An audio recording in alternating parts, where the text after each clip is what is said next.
What's up, everybody? Welcome to Two Sons Podcast. If you guys could take a second to hit that subscribe button and follow us on all of our social media profiles, I'd really appreciate it.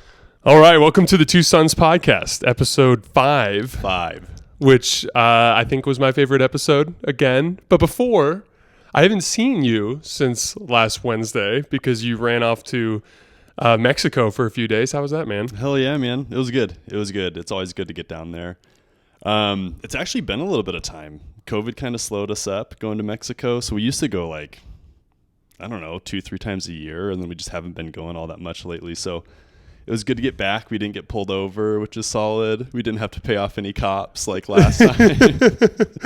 Yeah, so Rocky Point is 4 hours from Tucson and 4 hours from Phoenix because of just the way the roads work. So it's like one of the most popular vacation destinations for us Arizonans. How hot was it though? It was perfect. So you know how when you get out of the pool here, it's just dry. Yeah. So just completely, you're freezing cold immediately. It could be 110 and you'd be cold getting out of the pool here, right? So it was super humid there, which is awesome. So then you could swim all day, get out of the pool, just chill. It was nice. Yeah, we're actually headed down there, and we're staying at Bella Serena, which is one of the. It's in that strip of high rises. It's by right at the Reef. Yeah, Sandy Beach area. Yeah. We're gonna go there over July 4th weekend for a couple days with Carly's family, so that's gonna be fun. That'll be nice, dude. It was not that packed either. I mean, it was super easy border crossing. I'm expecting July 4th to be insane, but we will see. It's gonna be incredible. You're gonna be waiting so long to get over the border. I think navigating the border is gonna be a pain, but I think actually once we get down there, it'll be a lot of fun. And honestly, just I've worked almost every single day for the last 2.5 months, and what I need is to get a good book. Yeah. We're gonna read the Admiral Thrawn series. I'm gonna bring a good book down there. Admiral Thrawn. But I'm gonna bring a good book down there, and I'm gonna sit by the pool, stay off of Twitter, and just try to disconnect from everything for a while. But I'm glad you're back. It's good to see you. It's good to be back. It's been busy, but I'm excited to hopefully after the season get to have more time to hang out. We're gonna. Yeah. Luke and I are I'm gonna try to get him to play Jedi Fallen Order this Sunday. I'm gonna break down. I'm gonna give in, play some video games for you guys. I was playing it over the last couple of days, just randomly because my wife was out of town, and I'm like, man, I totally forgot how good this game was. Maybe if we just didn't have wives, Jay. Yeah, I know. Wives are the problem. This is the issue. Turns out we could play video games. I got to pretend to be a Jedi for a few hours when my wife. Worth it? Yeah, exactly. Well, my wife was in Salt Lake City working. All right, so.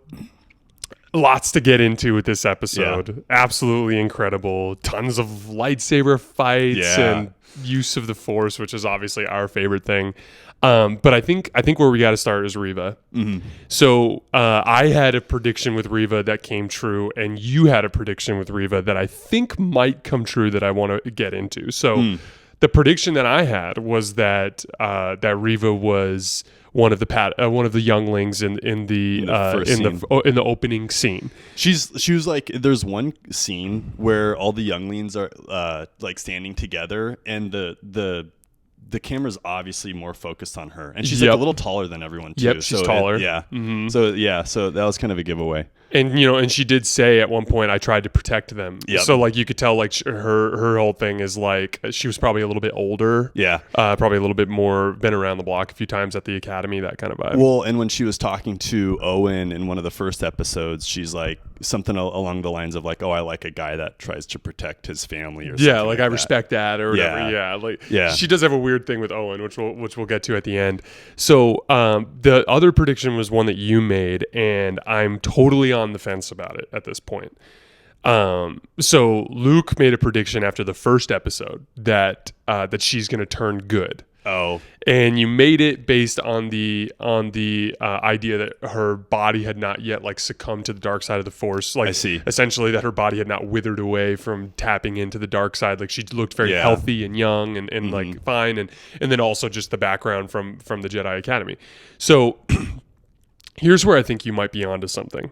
So they have this moment at the door, and Obi Wan immediately sniffs out that she's hunting Darth Vader.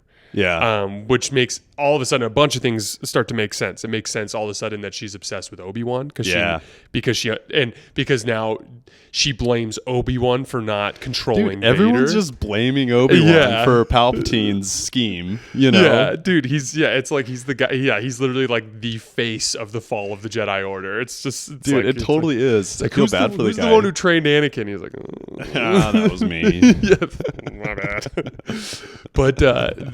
But during that scene, so for all of a sudden you realize like, oh wait, like her and Obi-Wan have similar goals here. Way different but similar. Similar outcome, way different approach. Exactly. And then obviously she tries to betray Vader, which we'll get to in a minute. Yeah. But here's where I'm curious to hear your thoughts. So at the end of the episode, she picks up Obi-Wan's what is it? The communicator thing that has access to Bail Organa. So when I saw the transponder thing, that was where I became like on the fence between she's either turning good, or she's going. The other place that I went is, what if she goes to Tatooine and attempts to regain favor with Vader by saying, hey, I also found this other Skywalker. But then that doesn't necessarily make sense because at this point she's proven herself to be like motivated by a different thing, not ambition, but revenge. So I'm just curious where your head's at with the whole Reva thing at this point. Yeah. So I'm super on the fence with a lot of things. Like at this point, we were kind of wrong about some stuff. For example, like we had a feeling that she'd turn good. And at this point, I don't know if she actually is going to. And I always thought that she was going to kind of team up with Obi-Wan potentially. And in like a really indirect way, she kind of has. Like they both want to, essentially take out Vader. Like Obi-Wan doesn't want to kill Vader, it doesn't seem like. But the third sister does, right? So like with that turn where she actually ended up being the Padawan in the Jedi Temple and where she like legitimately wanted to take out Vader, I have no clue what's going to happen next. There's some funny parallels that were made though during this scene. For example, when Obi-Wan and Anakin are sparring, it's very obvious that even when Obi-Wan's being beat by Anakin, he's still teaching him, which I thought was like a really cool dynamic that like you don't really see in movies a whole lot. But it almost seemed like Vader was trying to kind of teach Reva a little bit too, because of how much they were creating a parallel between those two scenes, those like little flashback scenes. So yeah, I mean, it comes off a lot like, okay, Vader's just toying with Reva, but at the end of the day, that could have been like a teaching scene where ultimately Reva ends up being Vader's right-hand girl and ends up not wanting to turn on him. Also, in Sith lore, like anybody who's in charge, any Sith, like almost gets like turned on by the idea of like they're like, ooh, stab me in the back. You are the right person for the job. So it'll be super interesting to play out, like to see how it plays out if Reva ends up being just full blown good, joining Obi-Wan, or if she ends up trying to go against Vader and Vader's like, hey, I like your tenacity. Let's get this going. No, there's literally in the third Bane book, Bane's like pissed off that Xana has not betrayed him yet. He's like, do I need? I remember that. He's like, do I need to get a different apprentice? Like this? Yeah, am I doing something wrong? This chick will not stab me in the back. Like what in the world? No, I do see that as like a serious potential outcome there. It's just, again, I'm with you. I don't really have a good feel for it, which is a credit to the show because they've done a good job of kind of like masking the direction the show's going in certain ways and then not in others. And then also like in general, like I think Vader's the kind of guy that is willing to use anything to his advantage. Like even something like a stupid young Force user who has delusions of grandeur and revenge and like, I mean, because Vader, like when Reva and Vader fight, that was so it was awesome. Epic, yes. But like he didn't even have was, his lightsaber out. He was just moving with the Force. There's a incredible. There's a section. There's 3 clear signs of like screwing with her. Like there's the beginning when he just decides to fight her without his lightsaber and she can't land a blow. Yeah. And then there's the moment where he tosses her a lightsaber and goes like, "Here you go." Yeah. And then when she attacks him, she gets behind him somehow, and instead of like turning around to fight her, he just kind of like bats at her from it was so different cool. angles. Like he's just messing with her. So it's like it's one of those things where you could tell Vader is a completely unthreatened and unbothered by her. Like it's just a chasm of power that she doesn't comprehend. In combination too with Anakin fighting Obi-Wan and then Reva fighting Vader, which are like really similar scenes, that was probably some of my favorite lightsaber action that I've ever seen in Star Wars. It was all good. It was so cool. This episode had excellent lightsaber combat. The other thing too that was a little like so when Vader sees her after she tries to kill him, he says he was wise to use you against me. But then at the same time, like he's aware of the fact that she wanted to betray him clearly, because I mean, my angle on it, this is my theory, and I'm curious to hear what you think. So I think that the Grand Inquisitor came and approached Vader and was like, "Hey, I'm alive." Reva's Vader's like, "Oh, great. Yeah. Glad you're back." If you remember, Reva told Vader that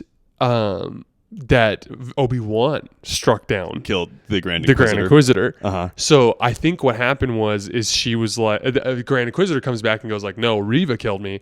And then Vader was probably like, "Okay, I need you to be quiet and hide though," because he probably was like, "If Reva gets me Obi-Wan, I don't give a I don't care. I don't care if she betrayed Obi-Wan, betrayed the Grand Inquisitor." And then I think when he realized that she failed, that's when he was like, "Okay, bring the Grand Inquisitor on now. Let's do this." Like I think to Vader, all of these Inquisitors and young Force users are basically just pawns in his game, and he'll use them to whatever needs that he needs. And whoever's the best, he'll let them be the best. You know, I think he's like truly letting the Inquisitors like play out, just supernaturally. He's not like intervening with their relationships. He's just like, "Hey, here's a job. Go ahead and do it. I don't really care how you do it." It's very Empire-esque, very Sith-esque. Yeah, and Darth Vader does kind of have a little bit of a reputation for flaking on his agreements. Lest we forget Empire Strikes Back when he's like, "I'm altering the deal." Yeah, like, I know. Like he's just kind of like, Vader's just kind of like, "I'll lie to you to get what I want." And for the record, that's a very Sith thing to do. It is. So speaking of like old school Vader changing deals, there was so many scenes in this episode where I was just like, "Oh my gosh, like this feels like Star Wars." When Vader's just sitting at the bridge of that ship, and he's just looking out into space. They mimicked the exact backdrop in like the way that the bridge looks on a Star Destroyer from the original trilogy. Yeah, they have like the pits where all the I don't know, like the pilots are. I assume they're pilots and engineers and commanders of sorts, you know. So that was like super, super cool. But it was interesting. Sorry to get off on a tangent. That was like classic Star Wars, and then it was followed by like that siege scene where the Empire shows up and they're trying to blast through the blast doors. Yes, and that was just like that felt like Crate to me. Yeah, I was just thinking the same thing. And like, I just don't like. I didn't like. He has a lot of scar tissue from The Last Jedi. but at the very least, they didn't make that door seem impenetrable. Like they shot it a couple times and then Reva was able to stab through it, and I was just like, thank God they just were Reva able to reach them. Cuts a little slit through it, and then it's just like, okay. And I was just like, thank you for not just like making it some huge drawn out thing. One other nitpicky thing, and I know you saw, I came over this morning and Luke still had like 15 minutes left of the episode, and like he's like, wait, why did she send him in there with 2 stormtroopers? You can kind of see one additional one in the background, so we can presume that there's 5 or 6 additional stormtroopers in there. But it made no sense for her to like sit outside of the garrison and then send him back in there, knowing that there's transports inside. Well, and then knowing that there's a whole entire like rebel force right behind him too. Yeah. It's just like, okay, that kind of bothered me. So that was like one instance where they kind of ruined the plot just for like the sake of an idea, you know? Another one that unless wait, hold on. Unless Reva wanted What that. if that was Reva's attempt to get Vader to go in so that she could sneak in? It might have behind been. him? Let's call it that. Yeah, that we're gonna allow that as an Yeah, explanation. let's call it that. Okay. Yeah, that one's on us, people. Yeah. Anyway, your other. Oh, so the other one too, and you were at my place before or during this scene too. But when Obi-Wan and Reva are talking through the door, right? Like there was parts that I absolutely loved. Like, so first of all, the acting was phenomenal on both of their parts. And that's a huge part where like the whole entire plot of the show just hinges, right?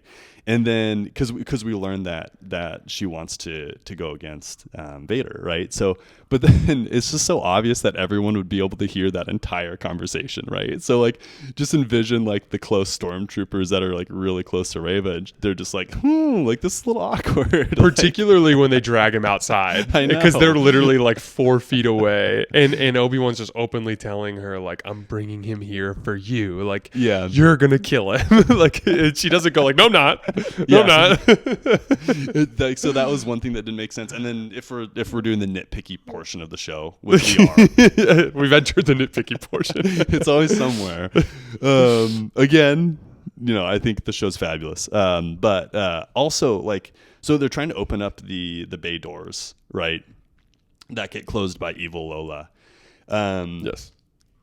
If I was in command of an Empire battalion, whatever you want to call it, I would for sure put some dudes at the top.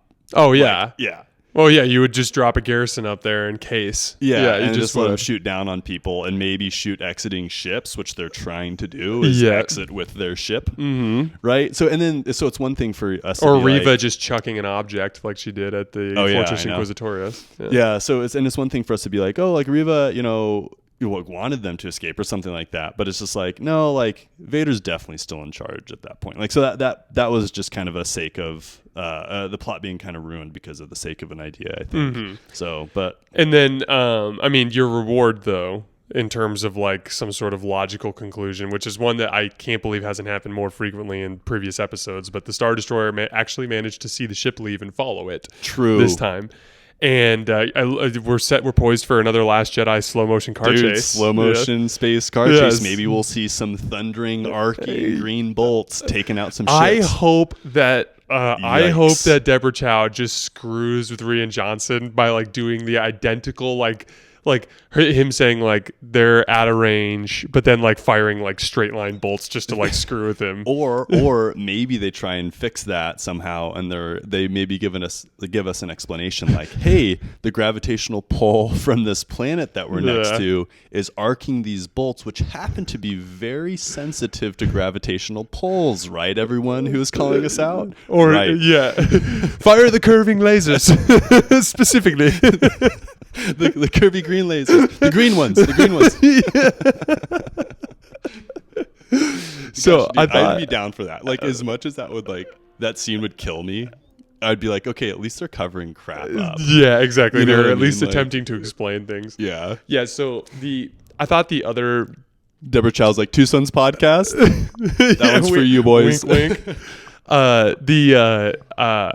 The other theme of the episode that I thought resonated with me the most was like the parallels between the sparring session and a pretty consistent theme that Anakin's just a loose cannon that they've spent. So He's an angry little man. Exactly. And one of the first indicators of this that we saw was when the clone transport drops off Obi-Wan and Anakin on the platform on Geonosis. And then Obi-Wan starts to like tell him about a strategy that they're going to attack Count Dooku with as a team. And Anakin just goes, I'm taking him now. And then like sprints at him. And then he just immediately gets messed up. Right. But the point is that's a pretty consistent theme, that Anakin's impatient and direct and overly aggressive and blah, blah, blah. So one of the places that I remember initially learning about sparring sessions, I read a book.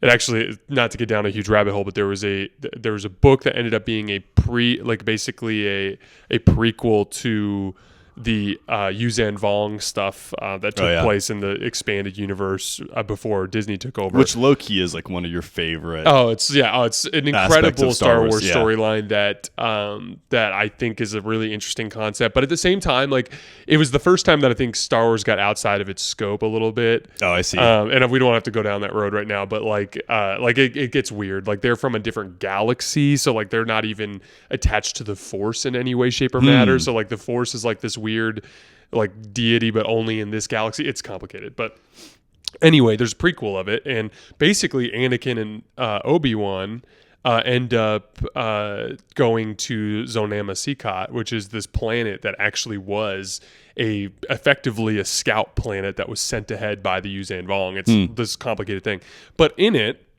there's a bunch of sparring stuff at the beginning of the book. And, I see. And it's really interesting. So essentially the lightsabers have controls and you can turn down the power. And essentially if you turn the lightsabers down to a low enough power level, if I were to like swing as hard as I can and hit you, all it would do is leave a light little burn on your arm. It wouldn't like sever your arm or something like that. So what all the younglings and Padawans and everyone does to train is they turn their lightsabers down and they have these sparring matches. There's just one youngling that forgets to turn his down. Just severs an arm. Oh no! Exactly. It's like, ooh. But actually, I vaguely remember that being a plot point in one of the books. Oh really? Like one of the young Padawans is like a little bit too ambitious and ends up hurting someone and ends up being a big deal.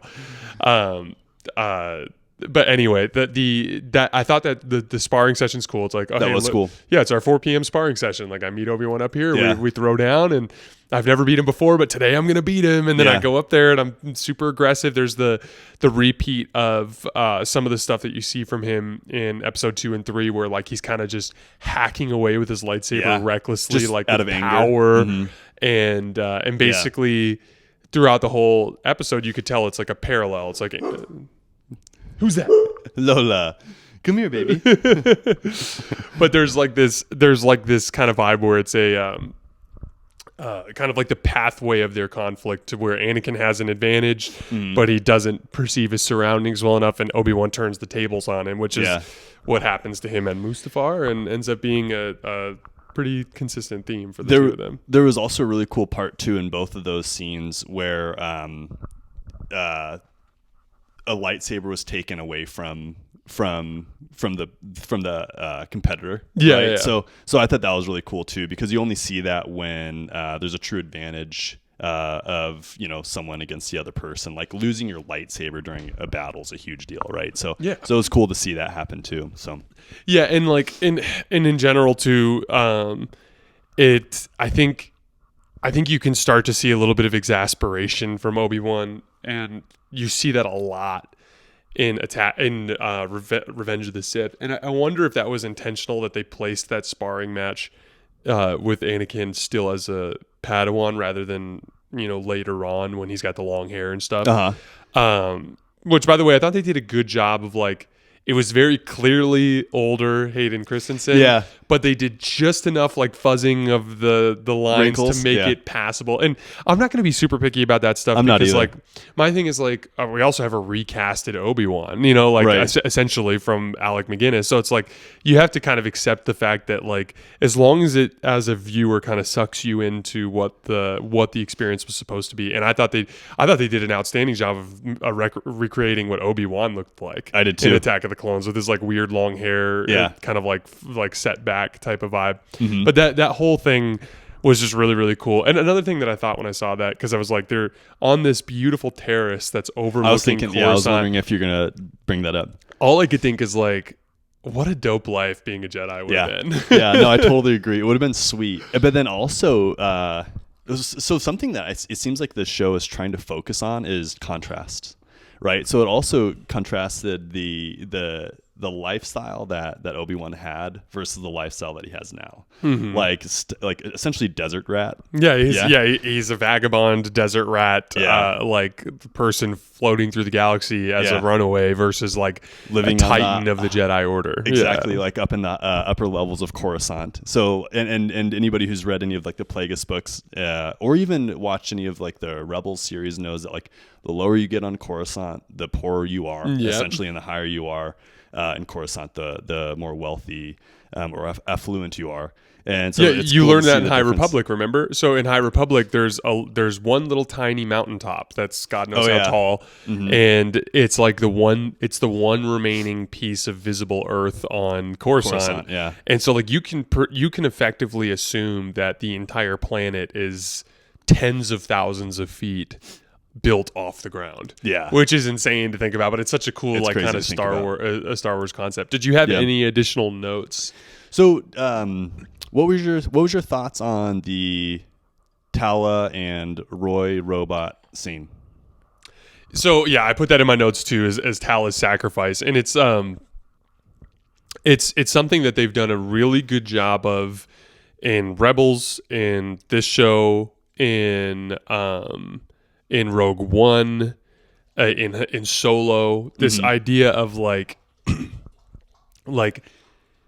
I think that George Lucas was trapped in a lot of ways by the scale of what his technology was at the time. Yeah. To really capture the scale of the conflict. Like no different than with A New Hope. Like in A New Hope, literally like you can assume that maybe 20 fighters left from Yavin 4, and then you only see 6 TIE fighters come to fight them. Yeah. And then you see 3 additional TIE fighters, including Vader's TIE Advanced, to fight in the trenches. So like you're trapped by like the scale of the whole thing, and you kind of feel like there's sacrifice in there with the pilots who died in that conflict. I see. But like I think George Lucas has been able to through what he's done, but also through Disney, has done a really good job of like painting the sacrifice of the rebellion. And it's such an important thing, because like you have to think like to overthrow an empire, I mean, which is something that's happened in human history dozens of times.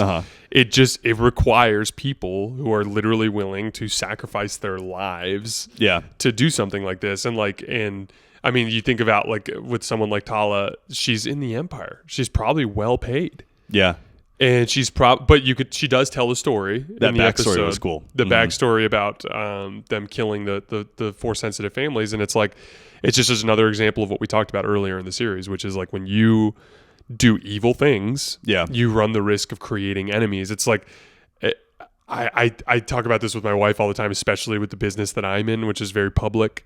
Like, there's just never a good reason to burn a bridge, because it's easier to navigate life when you don't have enemies. And Right. it was just kind of cool to see like the Empire, through their ruthlessness, which the Sith believed the ruthlessness would breed peace. Yeah. But all it really did was breed them enemies. Yeah. And then enemies who would hatred. Yeah. enemies who would give anything to bring them down. Yeah. And that ended up being what happened. No, you're What were totally your right. thoughts? No, I thought that was a really cool scene. Somehow Star Wars just knocks out the idea of making a robot feel even like more human than a human. They're so good at that. I know. You see that, a little bit with R2-D2. But again, we're talking about limitations of original Star Wars, and, there's no CGI. So it would be really hard to make, that type of droid feel really human. But then you really see that with K2SO. K2SO. And Rogue One. Remember in Solo, the and then BD1 in Jedi Fallen Order is a huge one. That is a huge recurring theme in Star Wars. So Roy can't even talk. He's got no facial expressions, and for some reason that was like one of the most emotion evoking scenes of this whole entire show. And his face, seeing him with Tala, and then as they both essentially die together. I mean, that was incredible. And I don't know how they do it. Like, literally, he's a robot. Like, his eyes were fixed in place. He has no mouth. He can't say anything. I don't even think they made him make any noises. Like, it was just like the Not idea. even a little bit. Yeah. Yeah. So it was really, really cool. One other cool thing that I thought too was we were talking about it feeling like classic Star Wars, and this is one of the reasons why it really felt like Star Wars, and it kind of felt like newer age stuff with like the siege scene. But they even used like an orchestra in one of the scenes where you see the Star Destroyer and there's the 2 ships that get deployed out of it. And so for anybody who missed it, watch it again, and you'll hear like a really cool, like a really short bit from like an orchestra, which made it totally feel like classic Star Wars. I'm always amazed by your ability to perceive these kinds of things. I was trying really hard today, and the only one that really stood out to me, and again, it's not even in the background because it's Obi-Wan like picks him up and plays with him, but they have like these like crates that appear to be like relics. Old lightsabers, and it appeared that he picked up some Jedi robes. Is what I was thinking, and all I could think is like these are presumably Jedi who passed away, and they're just kind of keeping all these things on display as a reminder of what they're fighting for and stuff like that. But that was the only thing I could pick up because like I'm just so bad at looking at the background while I'm watching. No, you're good at overarching things, though. You know, one final question for you before we end.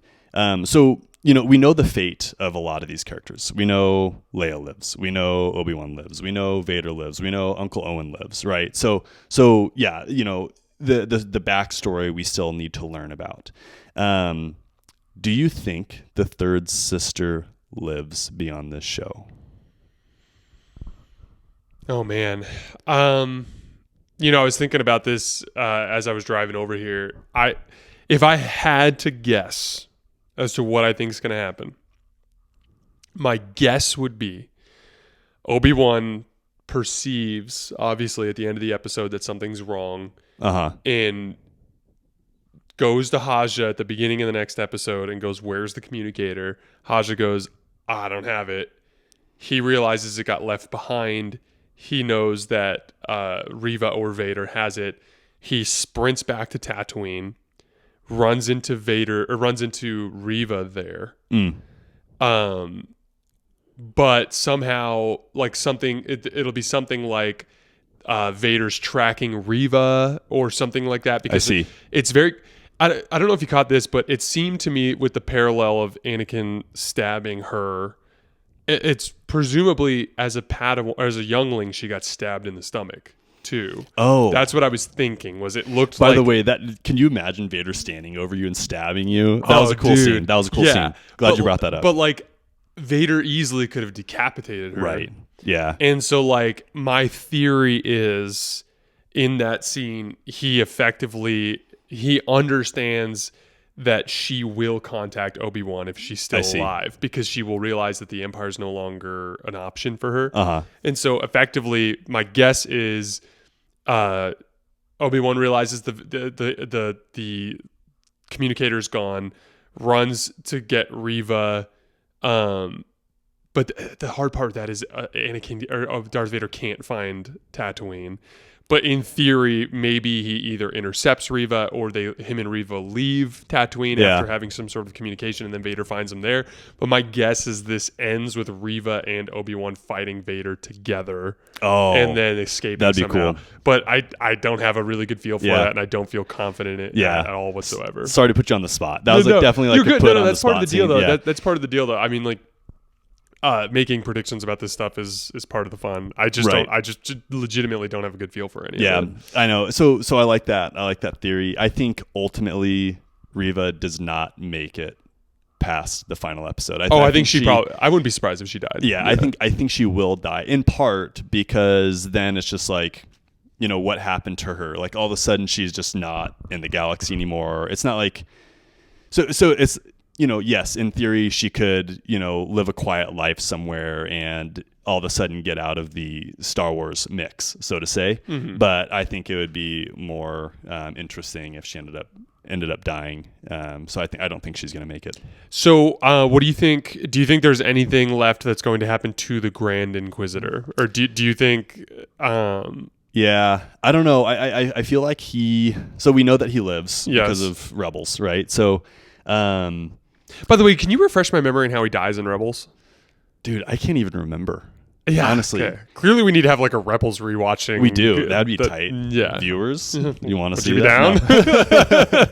No. Dude, I can't even remember, which is crazy. I vaguely remember he falls off a cliff, but I don't remember like in any sort of concrete sense. Yeah, I don't think we're gonna see any like thrillers with the Grand Inquisitor. Like, oh my gosh, like I can't believe that. Like, I think the thrillers, so to speak, or like the surprises are gonna be central around the three, Obi Wan, Reva, and Vader. So obviously he lives, right? I mean, we see him, in Rebels. So so in the preview or the trailer for Jedi Survivor, which is the sequel to Jedi Fallen Order, which I cannot wait for, and will get my dumbass to spend $600 on PS5. We'll split it. Yeah, and then but that's the thing. Like, I love Star Wars so much. Yeah, I would pay $600 for the console and $60 for the game. You can't miss it to experience it. Yeah, and also because I played through Jedi Fallen Order, I'm finishing it for the 4th time now. Like, it is the best Star Wars game I've ever played. It's the only game that has ever successfully made me feel like I'm being a Jedi in the game. Like, it's so much fun. And so it's just, to me, it's worth every penny. And then obviously it's the fact that every future Star Wars game will come out on that platform. I see. But anyway, in the Jedi Survivor trailer, it appears that there's an Inquisitor that Cal Kestis is dealing with that appears to be a Pau'an, which is what the Grand Inquisitor is. So, like, although it doesn't have the same face markings as he had, but presumably he could get those face markings removed and changed. So I am curious to see what they do with that in the long run. But that is the last thing I had in my notes. Did you have anything else? That's it for me. No. All right, guys, that is all we have for today. As always, I sincerely appreciate your support. Please take the time to subscribe to the channel and to follow us on our social media profiles. I am, after this Sunday, done covering the NBA at night, at least, so I'll have a little bit more free time, and I'm going to try to get together with Luke to do a second episode every week so we can get a little bit more into some fun stuff. Yeah. But as always, we appreciate your guys' support, and we will see you guys next week. Thanks a lot.